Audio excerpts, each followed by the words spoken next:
ሰላም ቤተሰብ እንዴት ናችሁ? እንዴት ከረማችሁ? ዛሬ ለየሆነ ልጆች ስኮላርሺፕ እየሞላው እያለሁኝ የሆነ ነገር አስታወስኩት። ብዙ ልጆች እዚህ ጋር በጣም ስህተት ይሰራሉ። እሱም እድሜያቸው ላይ ስህተት ይሰራሉ።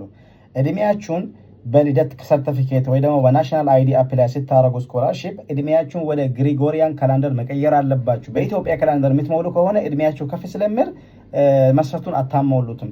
በፓስፖርት እየሞላችሁ ያላችሁ ልጆች ኦልሬዲ ፓስፖርት በግሪጎሪያን ካላንደር ስለምጻፍ ችግር የለውም። ግሪጎሪያን ማለት በኢሮፒያን ካላንደር ማለት ነው። በሱ ስለምጻፍ ችግር የለውም።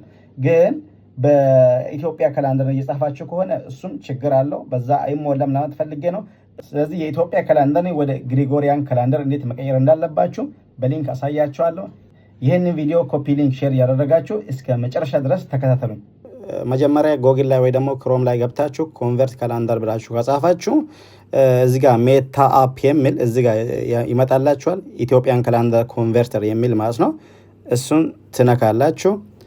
ከዛ በኋላ እንዲህ ወርድ ብላችሁ እድሜያችሁን እዚህ ጋር ትመርጣላችሁ በኢትዮጵያ ማለት ነው። ለምሳሌ አንድ ሰው እዚህ ጋር ህዳር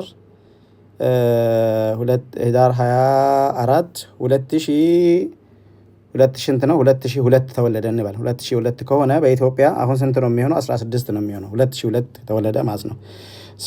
ከዚህ ጋር ኮንቨርት የምትለውን ከተጫናችሁ እዚህ ጋር ከስር ግሪጎሪያን ካላንደር ዲሴምበር 3 2009 ነው የተወለዳችሁ ማለት ነው። ይሄ ማለት ለምሳሌ ይሄ እድሜ ለዲያነት ስኮላርሺፕ አይሆንም።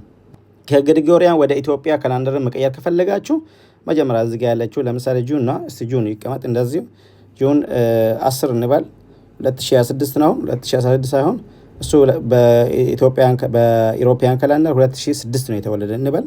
ኮንቨርት ላላችሁ ስንት ነው ምንድን ነው የሚያወጣላችሁ? ሶሪ እዚህ ጋር ቅዳሜ ሰኔ 3 1998 ነው የተወለደው ማለት ነው በኢትዮጵያ ካላንደር። ይሄ ነው። በዚህ መልኩ እድሜያችሁን ኮንቨርት ማድረግ ትችላላችሁ ማለት ፈልጌ ነው። መልካም ቀን።